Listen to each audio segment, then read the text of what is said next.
Hi అండి. ఈ work వచ్చేసి చూస్తున్నారు కదా! నిన్న స్టిచ్చింగ్ చేసిందనమాట. కటింగ్, స్టిచ్చింగ్ ఏం పెట్టలేకపోతున్నాను ఈరోజు. ఎందుకంటే నాకు కొంచెం అర్జెంట్ బ్లౌజులనేవి ఎక్కువగా ఉండడం వల్ల నిన్న అయితే 3 బ్లౌజులు స్టిచ్ చేశానండి. 3 స్టిచ్ చేశాను. ఇంకొకటి సగం స్టిచ్ చేసి పక్కన పెట్టాననమాట. ఎందుకంటే చూడండి, ఇవి హెవీ మగ్గం వర్క్ బ్లౌజెస్ అనమాట, ఫంక్షన్‌వి. ఇంకా వీళ్ళేంటంటే టైం లేదని చెప్పేసి రెడీమేడ్‌లో తెచ్చుకున్నారు. వర్క్ వచ్చేసి రెడీమేడ్ వర్క్ బ్లౌజులు ఎలా ఉంటాయంటే మనకు నచ్చినట్టుగా, మనకు మెజర్మెంట్స్‌కి తగ్గట్టుగా ఉండవన్నమాట. మనమే సెట్ చేసి కుట్టాల్సి ఉంటుంది. ఇంకా ఈ బ్లౌజులతోనే నాకు కటింగ్ ముందే చేసి పెట్టాను, కానీ స్టిచ్చింగ్‌కి ఎక్కువ టైం పట్టిందనమాట. చూడండి, ఇంకా స్టిచ్చింగ్ అయితే అయిపోయింది. ఇంకా ఫైనల్ ఫినిషింగ్ టచ్ ఉందండి. ఒక చేతి కాజాలు వేయాలి, ఉక్సులు పెట్టాలి, అలాగే డోరీస్ కూడా పెట్టాలన్నమాట. డోరీస్ కూడా స్టిచ్ చేయాలి ఇంకా.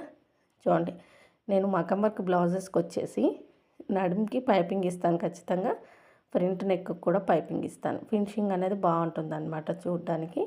ఇంక ఇలాంటి మగ్గం వర్క్ బ్లౌజెస్ కొంచెం లావుగా ఉన్న వాళ్ళు తెచ్చుకుంటే అసలు ఎంత ఇబ్బంది అవుతుందంటే, నిన్న నాకు జెయింట్లు వేయలేక టైం అంతా వేస్ట్ అయిపోయిందనమాట. చూడండి, ఈ సేమ్ డిజైన్స్ ఇద్దరు తోడుకోడలు తెచ్చుకున్నారనమాట. ఇంకా చూడండి, ఒక ఆవిడకి నెక్ అనేది లెంత్ తగ్గుతుంది అని ఫోన్ చేసి చెప్తే, పర్వాలేదు షోల్డర్ మీద కొంచెం ఓపెన్ వచ్చినా పెట్టేసేయండి, వేసుకున్నప్పుడు కవర్ అవుతుంది అని చెప్పిందనమాట. ఇంకా వాళ్ళ ఇష్టం కదా అని చెప్పేసి పెట్టేశాను. అక్కడ తర్వాత షుగర్ బీడ్స్ తెచ్చి కుట్టుకుంటారంట వాళ్ళు ఆ ప్లేస్లో. సర్లే అని పెట్టేశానమాట. Same design. ఒక ఆవిడ వచ్చి నార్మల్గా ఉంది, ఒక ఆవిడ వచ్చి కొంచెం లావుగా ఉంది కదా. చూడండి ఎన్ని అతుకులు పడ్డాయంటే, చూడండి సైడ్ వైపున, మళ్ళీ వచ్చేసి చంక కింద, ఫ్రంట్ పార్ట్లో ఎన్ని జెయింట్లు వేసి కుట్టానంటే అన్ని జెయింట్లు వేశానమాట. సర్లే క్లాత్ వేరే తీసుకొని ఫ్రంట్ నెక్ ఏమైనా జెయింట్ వేద్దామంటే టైం లేదండి. ఇప్పుడు ఈ క్లాత్ పట్టుకొని మ్యాచింగ్ క్లాత్ కోసం తిరగాలంటే నాకు టైం లేదనమాట. ఇంకా వర్క్ ఒక్కదాన్నే చేసుకుంటున్నాను కాబట్టి క్లాత్ల కోసం తిరుగుతూ కూర్చుంటే నాకు టైం అనేది వేస్ట్ అయిపోతుంది. ఇంకా దీన్నే సరిపెట్టేసి కుట్టిచ్చేసానమాట. జెయింట్లు అయితే బాగా పడ్డాయి, అయినా పర్వాలేదని చెప్పేసి స్టిచ్ చేశాను. ఈ బ్లౌజ్ 2 బ్లౌజుల వరకు ఓకే అండి. ఒక 1 అవర్ అలా, 1 అవర్ 1.5 అవర్ అలా పట్టాయన్నమాట. కొంచెం స్లోగా పూసలు పోకుండా స్టిచ్ చేయాలి కదా. ఇంకొక బ్లౌజ్ చూపిస్తాను చూడండి. ఈ బ్లౌజుకు నేను ఎప్పుడు ఇంత టైం కుట్టలేదు స్టిచ్చింగ్ అనేది. అంత టైం పట్టిందనమాట. ఎందుకంటే వీళ్ళు బ్యాక్ నెక్ అనేది ఇలా హై నెక్ లాగా తెచ్చుకున్నారు. ఇక్కడ నెట్ వచ్చింది. ఈ నెట్కి తగ్గట్టుగా మనం లైనింగ్ వేయాలి, ఆ నెట్ కనిపించేటట్టుగా. చూడండి, కానీ ఫినిషింగ్ మాత్రం నీట్గా వచ్చేసిందనమాట. మనం అర్జెంట్ ఉన్నాయి కదా అని చెప్పేసి ఎలా పడితే అలా స్టిచ్ చేసి ఇస్తే మళ్ళీ రారు కదా, అందుకని నీట్గా స్టిచ్ చేసి ఇచ్చాను. చూడండి, ఈ నెక్కు ఇలా నెట్ అనేది నీట్గా కనిపించేటట్టు చాలా లావుగా ఉందన్నమాట ఇవిడ. అందుకని చెప్పేసి చాలా నీట్గా హ్యాండ్స్కి కూడా నెట్ వచ్చేసింది అనమాట. ఇంకా హ్యాండ్స్కి కూడా నీట్గా స్టిచ్ చేశాను. చూడండి, చాలా పెద్ద సైజు. ఎన్ని అతుకులు పడ్డాయో దీనికి కూడా చూడండి. చంక కింద పడ్డాయి, ఫ్రంట్ పార్ట్లో చూస్తున్నారు కదా, 1 2 3 అతుకులు ఇక్కడ పడ్డాయి. ఇంకొక ఫ్రంట్ సైడ్, ఎందుకంటే ఫ్రంట్ నెక్ అనేది ఒక పక్కకి ఇచ్చేస్తారు, మనకు సరిపోయే క్లాత్ ఉండదు అక్కడ, అది కరెక్ట్గా సరిపెట్టాలన్నమాట. ఇలా ఉంటుంది ఈ రెడీమేడ్ మగ్గం వర్క్తో. పైపింగ్ ఇచ్చాను దీనికి కూడా బ్యాక్ సైడు ఫ్రంట్ నెక్కి. ఇంకా చూడండి అతుకులు చూడండి, ఇవన్నీ జెయింట్లే అనమాట. కానీ బ్యాక్ సైడ్ కానీ హ్యాండ్స్కి కానీ ఎక్కడ బయటికి కనిపించకుండా వేయాలన్నమాట. చూడండి, ఫ్రంట్లో డబల్ పడ్డాయి అనమాట. ఒక్క ముక్క కూడా మిగలలేదు. వీళ్ళేంటంటే టాజిల్స్ వేయమన్నారు ఎక్కువగా. డోరీస్ పెట్టేసి క్లాత్తోనే గుత్తులుగా వేయమన్నారు. క్లాత్ అసలు ఒక్క ముక్క కూడా మిగలలేదండి, లైనింగ్ తప్ప. నేను ఇంకెలా వేయాలి, అందుకనే కాల్ చేసి చెప్పేసి ఏమైనా రెడీమేడ్లో ఉంటే తెచ్చి వేస్తానన్నమాట. చూస్తున్నాను ఇంకా. ఈ నెట్ నీట్ ఫినిషింగ్ రావడానికి చాలా కష్టపడి నీట్గా స్టిచ్చింగ్ అయితే చేసి ఇచ్చేసాను. ఇలా ఉంటుందండి వర్క్ అనేది. చూస్తున్నారు కదా ఎడ్జ్కు ఎంత నీట్గా వచ్చిందో, పూసలు అనేవి నీట్గా వచ్చేసాయి అనమాట. మనం కొంచెం ఓపిక చేసుకొని కుడితే నీట్గా ఉంటుంది పని అనేది. కాకపోతే ఇంకా అర్జెంట్ ఉంది కదా అని చెప్పేసి స్పీడ్గా కుట్టేసిద్దామనుకోండి, మళ్ళీ మనకి పని అనమాట, సెట్ అవ్వలేదంటే. కాబట్టి ఒకేసారి కరెక్ట్గా కుట్టివ్వాలి కాబట్టి నాకు ఈ 3తో ముగిసింది. ఇవి ఒక్కటే కాదండి, ఒక 7 8 చీరలు ఫాల్స్ వేసాను అనమాట. ఫాల్స్ అయితే వేస్తాను కానీ హెమ్మింగ్ నేను చేయలేనమాట, బయట ఇచ్చేస్తాను. ఎందుకంటే నాకు కుదరదు ఇంకా. కాబట్టి కొంతమంది ఏంటంటే 2 సైడ్స్ మిషన్ మీద వేయించుకుంటారు. కానీ మా ఏరియాలో వచ్చేసి మొత్తం 1 సైడ్ మిషన్ మీద వేయాలి. ఇంకొక సైడ్ వచ్చేసి చేతి పనే చేయాలన్నమాట. ఇంకా బయటిస్తాను. 7 చీరలు వేసి బయటికి పంపించేసిన తర్వాత స్టిచ్చింగ్‌కి కూర్చున్నాను. ఇంకా నాకు ఈ మగ్గం వర్క్ బ్లౌజెస్ అయిపోయాయి అనుకునే లోపల ఈ ఫంక్షన్ వాళ్ళవి ఇంకా 2 కుట్టాలండి. రేపు మార్నింగ్ అంటే ఈరోజు మీకు వీడియో పెడుతున్నాను కదా! ఆ 2 కుట్టిన తర్వాత ఇవ్వండి. ఇవి కూడా రేపు ఫంక్షన్ ఉందన్నమాట. ఈ పట్టు చీరలు ఇవి కూడా ఇచ్చేసేయాలి. కాకపోతే వీళ్ళేం డిజైన్ ఏమీ చెప్పలేదు. నార్మల్‌గానే పైపింగ్ ఇచ్చేసి స్టిచ్ చేయాలన్నమాట. ఈ బ్లౌజెస్ కూడా కుట్టాలన్నమాట. మనం నమ్మి ఇంత పట్టుబట్టలు ఇలాంటివి ఫంక్షన్స్‌కి టైంకి ఇవ్వమని ఇచ్చినప్పుడు మాత్రం నెగ్లెక్ట్ చేయకూడదనమాట. ఇంకొంతమందిని రిక్వెస్ట్ చేసి ఆపుకొనైనా సరే ఇవన్నీ స్టిచ్ చేసి ఇవ్వాలి. ఇది ఇంకొక చీర సేమ్ 2 చీరలు ఉన్నాయండి. కొంచెం కొంచెం తేడాతో ఈ 2 స్టిచ్ చేయాలన్నమాట. ఈ ఫంక్షన్ వాళ్ళవి ఇంకా 2, 3 ఉన్నాయి. అవి స్టిచ్ చేసిన తర్వాత ఇవి స్టిచ్ చేసి ఫాల్ వేసేసి కాల్ చేసి చెప్తానని చెప్పాను వీళ్ళకి. అయిపోయిన తర్వాత రండి అని. మళ్ళా మనం కుట్టకముందే వచ్చారనుకోండి, వాళ్ళు నించొని ఉంటే మనకు పని అనేది సాగదు ముందుకు. కాబట్టి చెప్పేసాను ముందు రోజు నాకు ఇలా ఫంక్షన్ బట్టలు ఉన్నాయి, మీకు కూడా టైంకి అందిస్తాను, కాకపోతే నేను ఫోన్ చేసిన తర్వాత రండి అని చెప్పాను. సరే అని చెప్పారు. ఇంకా చూడండి ఇలా ఉంటుందన్నమాట. ఎప్పుడు కూడా అర్జెంటుగా ఉంటాయి కాబట్టి స్టిచ్ చేస్తూనే ఉండాలి. వెనకాల పడ్డవి వెనకాలే పడ్డట్టుగా అవుతున్నాయి. నాకేమవుతుందంటే స్టిచ్చింగ్ చేయడానికి ఉన్న అమ్మాయి ఉన్నప్పుడు తనకొక 5 అలా 6 అలా కట్ చేసి ఇచ్చేదాన్ని. నేను కుట్టేదాన్ని కాబట్టి ఇంతవరకు ఇంత పెండింగ్ పడిపోయేది కాదు. వర్క్ అనేది తెలిసేది కాదనమాట. ఇంత వర్క్ వస్తుంది, ఇంత పెండింగ్ అనేది ఉండకుండా కొంచెం పెండింగ్ పడ్డా కూడా సీజన్ లేని టైంలో, వర్క్ లేని టైంలో కంప్లీట్ చేసేవాళ్ళం. ఇప్పుడు అలా కాదండి. ఎక్కడ చూసినా బట్టలే, ఎక్కడ చూసినా క్లాత్లే. ఏం చేయాలో అర్థం కావట్లేదు. నాకు కామెంట్స్‌లలో ఒక కామెంట్ వస్తుందనమాట. పని ఏమైనా ఉందా చెప్పండి అని చెప్పేసి. కానీ నేను ఎలా ఇవ్వగలను?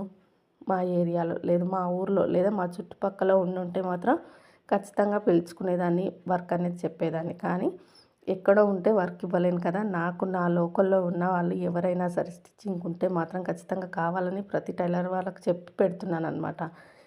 కనీసం ప్రెజెంట్‌గా అయితే ఇద్దరు వర్క్ అయితే ఉంది. కానీ ఒక్కదాన్నే చేసుకోవాల్సి వస్తుందనమాట. కానీ ఎవరిని కాదనలేకపోతున్నాను, ఆపేయలేకపోతున్నాననమాట. ఆపేసాననుకోండి ఏమవుతుంది, సడన్‌గా ఆపేసినా కూడా కుదరదు. కాబట్టి ఇది ఎలా నెట్టుకు రావాలా అని ఆలోచిస్తున్నాను. ఖచ్చితంగా వర్కర్ కోసం వెతుకుతున్నాను కాబట్టి దొరుకుతుందని అనుకుంటున్నాను. చూడాలి ఇంకా. కనీసం మన చేతిలో ఒక్క వర్కర్ అయినా ఉందనుకోండి, ఏమవుతుందంటే పని అనేది కొంచెం స్పీడ్ అప్ అవుతుందనమాట. మనము ఈ బుకింగ్స్ చేసుకొని కస్టమర్స్తో మాట్లాడి ఎంత టైం వేస్ట్ అవుతుంది. స్టిచ్చింగ్‌కి టైం వేస్ట్ సరిపోవట్లేదనమాట టైం వేస్ట్ వల్ల. అదే కుట్టేవాళ్ళు ఒకరిద్దరు ఉన్నారనుకోండి, వాళ్ళ పని వాళ్ళకి చెప్పి మన పని మనం చూసుకోవచ్చు కదని. ఇంకా చూడండి ఈ కవర్ ఈరోజు వచ్చిందనమాట. కానీ కాదనలేను, తీసుకోవాలి తప్పదు, కుట్టాలి. ఇంకా కానీ ఈ అర్జెంట్‌వి అయిపోతాయి. కొంచెం రిలీఫ్‌గా కుట్టుకుందాం అన్నికే అస్సలు లేదు. స్ట్రెస్ అనేది కొద్దిగా పెరుగుతుంది తెలుస్తుంది. కానీ తగ్గించుకోవాలి. ఎలా చేస్తాను, ఏం చేస్తానో తెలీదు కానీ ఇప్పుడు సీజన్ స్టార్ట్ అయిపోతుందండి. దగ్గరకొచ్చేసింది. ఇప్పుడు ఫిబ్రవరి 15 అలా దాటిందనుకోండి పెళ్ళిళ్ళు స్టార్ట్ అయిపోయాయి. 20 నుంచి పెళ్ళిళ్ళు స్టార్ట్ అయ్యాయి కాబట్టి వర్క్ ఖచ్చితంగా ఇంకా పెరుగుతుంది. పెరిగినప్పుడు ఎలా చేసుకోవాలి ఏంటి అనేది అయితే ప్లాన్ చేసుకోవాలి. అంత లోపల వెతకాలి స్టిచ్చింగ్ చేసే వాళ్ళని. చూడండి ఎక్కడ చూసినా బట్టలే ఉన్నాయన్నమాట. ఇవైతే రేపు స్టిచ్ చేయాల్సినవి కాబట్టి ఇక్కడ మిషన్ మీద పెట్టేశాను. అవి ఇంటికి తీసుకెళ్లాల్సినవి ఆ యెల్లో కలర్ కవర్లో. చూడండి ఇంకా సర్దుదాం అనుకుంటాను. కానీ రోజు వచ్చేసి ఒక కవర్ కోసం 10 కవర్లు తీయడం, మళ్ళీ పెట్టడం. ఇంకా అవన్నీ గజిబిజిగానే ఉంటాయి. ఏం చేస్తాం, పని ఉన్నప్పుడు పనే చేసుకోవాలి. ఇంక ఇలాంటివి చేస్తూ కూర్చుంటే కూడా అవ్వదు కదా! కాబట్టి చూడండి ఇలా ఉంటుందన్నమాట నా ప్రపంచం. నా చిన్న ప్రపంచం ఇది. ఇంకా ఈ బట్టలతో నిండిపోయిందనమాట. మీకు కూడా ఇంతేనా? నాకైతే ఇలా సాగుతుంది. చూడండి ఎక్కడ వదలను అనమాట ప్లేస్ అనేది. ఇవన్నీ కటింగ్ చేసి ఉన్నాయి, కొంచెం ఆపేసాను అర్జెంటుగా కుడుతూ. చూడండి ఎక్కడ ఏ ప్లేస్ వదలకుండా మొత్తం బట్టలతో నింపేస్తానమాట. ఏంటంటే ఇంకా ఎక్కువ బట్టలు వచ్చినప్పుడు ప్లేస్ లేనప్పుడు ఎక్కడైనా పెట్టాల్సిందే కదా, అలా పెట్టేస్తూ ఉంటాను. ఎన్ని కవర్లు ఉన్నా కూడా సరిపోవట్లేదు. ఇంకా ఏం చేస్తాం, చేయాలి. వర్క్ వచ్చినప్పుడు వర్క్ చేయాలి. వర్క్ ఎక్కువ ఉన్నప్పుడు వర్కర్ కూడా చేతిలో ఉండాలని ఇప్పుడు తెలిసొచ్చిందనమాట. వెతుకుతున్నాను. ఏంటంటే ఎవరిని పడితే వాళ్ళని పెట్టుకోలేం. మనకు నచ్చినట్టుగా స్టిచ్ చేయాలి. ఇంకొకటి పని అనేది కరెక్ట్‌గా ఉంటేనే పెట్టుకోగలుగుతాం. అందుకే చూస్తున్నాననమాట. దొరికారా ఖచ్చితంగా పెట్టాల్సిందే. చూడండి ఇంకా. నా పని ఇలా ఉంటుంది. డైలీ నైట్ రొటీన్ అనమాట ఇది. మీకు చూసేటందుకు మోటివేషన్‌గా ఉంటుందని తీసిన వీడియో అంతే తప్ప నేను ఇంత కుడుతున్నాను, నాకు ఇంత వర్క్ ఉందని చెప్పుకోవడానికి మాత్రం కాదండి. నేను వర్క్ చేసుకుంటే నాకు ఒక రూపాయి వస్తుంది. నేను చేయకపోతే నాకే ఒక రూపాయి రాదు. అది గుర్తుపెట్టుకోండి కొంతమందికి. ఎందుకంటే కొంతమంది వెటకారంగా చుట్టూ ఉండే వాళ్ళు మాట్లాడతారు కదా! వాళ్ళ కోసం మాత్రమే చెప్తున్నాననమాట. ఇంకా చూడండి లైనింగ్స్ ఇవి రేపటికి తడపాల్సినవి. నేనైతే లైనింగ్స్ తడపడంలో మాత్రం ముందుంటాననమాట. ఎందుకంటే 2 డేస్‌కి ముందే లైనింగ్ తీసి తడుపుకోవడం నాకు అలవాటు. ఎందుకంటే ఏ టైంలో ఏది స్టిచ్ చేస్తానో తెలీదు కదా! అందుకని. ఇంకా చాలా బ్లౌజెస్‌కి లైనింగ్ తడిపి పెట్టేశాననమాట. ఇంకా టెన్షన్ ఉండదనమాట. నాకు ప్యూర్ కాటన్ లైనింగ్ వేస్తేనే మనసుకి తృప్తి అనమాట. ఈ పీస్ తెచ్చేసాననుకోండి అదేదోగా అనిపిస్తుంది. వాళ్ళు కస్టమర్స్ మాత్రం పీస్ ఇచ్చారా తప్పదని చెప్పేసి వేసేస్తాను. కానీ నన్ను తీసుకొచ్చి వేయమంటే మాత్రం ప్యూర్ కాటన్‌కే ప్రిఫరెన్స్ ఇస్తాను. ఉతకడము, ఆరవేయడము, అది ముడతలొస్తే ఐరన్ చేయడం టైం వేస్ట్ కదా అని అస్సలు అనుకోననమాట. కొంతమంది కస్టమర్సు గుర్తుపడతారనమాట లైనింగ్ విషయంలో. ఏంటంటే కరెక్ట్ లైనింగ్ వేస్తాను కాబట్టి వాళ్ళు నేను ఎప్పుడైనా పీస్ వేసానా అప్పుడే టక్‌మని అడిగేస్తారు. లైనింగ్ మంచిది వేస్తూ ఉండేదానివి కదా! ఎందుకు ఇలా వేశారా అని చెప్పేసి అడుగుతారనమాట. కాబట్టి ఫస్ట్ ప్యూర్ కాటన్‌కే ప్రిపరేషన్. అది నాకు కలర్ దొరకలేదా, మ్యాచ్ అవ్వలేదా అప్పుడు మాత్రమే సిల్క్ మిక్స్‌కి వెళ్తాను. ఒక సిస్టర్ అయితే అడిగింది ఎలాంటి లైనింగ్ తడపాలి, ఎలాంటి లైనింగ్ తడపకూడదని. చూడండి pure cotton lining 50 rupees metre ఇస్తారు మనకు బయట. అదైతే ఖచ్చితంగా తడపాల్సిందే. సిల్క్ మిక్స్ పీసులు దొరుకుతున్నాయి కదా! అది తడపకపోయినా ఏం పర్వాలేదనమాట.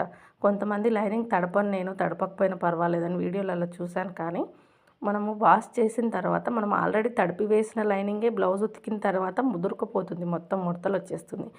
కానీ పై క్లాత్ అలాగే ఉండిపోతుంది. కాబట్టి మనం ఉతికి వేయడం వల్ల ఎక్కడైనా ముడతలు వచ్చే ఛాన్స్ లేకుండా దాన్ని నివారించొచ్చనమాట. కాబట్టి ఖచ్చితంగా లైనింగ్ తడిపేయడం అలవాటు చేసుకోవాలి. టైం వేస్ట్ అస్సలు అనుకోకూడదనమాట.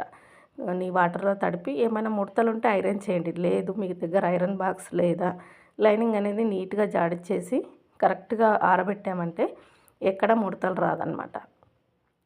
నేను చాలా రోజుల క్రితం లైనింగ్ గురించి తడపాలా వద్దా అనేది ఒక వీడియో అయితే పెట్టాను. చూడండి నచ్చితే ఎవరైనా. ఇంకా నైట్‌కొచ్చేసరికి ఇలా ఉంటుందన్నమాట పని. ఈ ఒక్క పనే కాదండి. ఇప్పుడు ఈ పనంతా అయిపోయిందనుకునేలోపు ఇంటికి వెళ్ళిన తర్వాత ఇంక ఇంట్లో పని కామన్ రోజు ఉండేదన్నమాట. వంట చేసుకోవాలి, క్లీనింగ్ చేసుకోవాలి అంతా ఉంటుంది.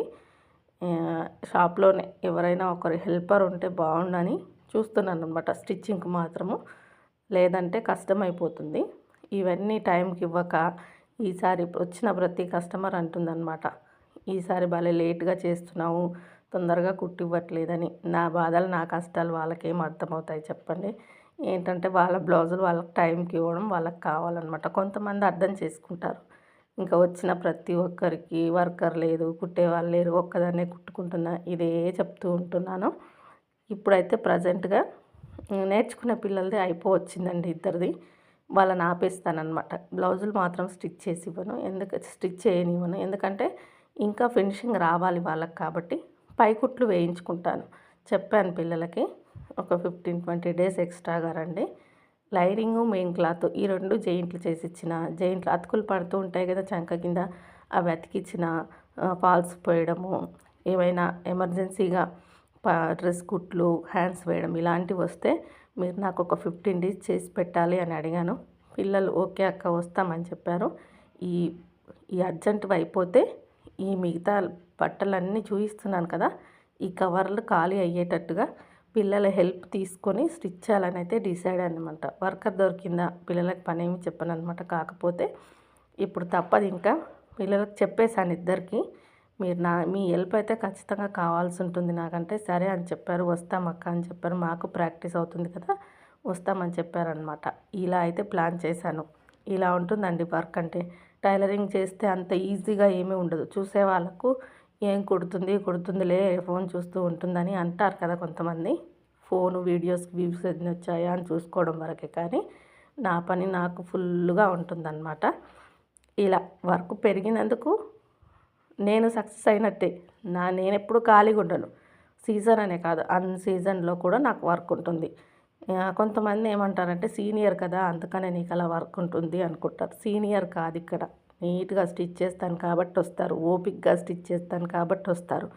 ఎన్ని జెయింట్లు పడ్డా కూడా బ్లౌజ్ అనేది సెట్ అయ్యేటట్టు చేసిస్తాను కాబట్టి వస్తారు. అందుకనే నాకు వర్క్ అనేది ఎప్పుడూ ఉంటుంది. నేను ఇంకొకరికి కంటిన్యూగా వర్క్ ఇవ్వగలను. 4 రోజులు ఇచ్చి 4 రోజులు లేదనే స్టేజ్ అయితే నాది కాదు. కంటిన్యూగా వర్క్ ఇవ్వగల శక్తి నాకుంది కాబట్టి పర్మనెంట్‌గా ఉండే వర్కర్ కోసం వెతుకుతున్నాను. ఇంతకుముందు ఉన్న అమ్మాయి అయితే 4 సంవత్సరాల నుంచి నా దగ్గర స్టిచ్ చేసింది. ఇలా ఉందండి నా పని అనేది. మెల్లగా ప్లాన్ చేసుకుంటూ వెళ్తున్నాను. వీడియో నచ్చితే లైక్ చేయండి.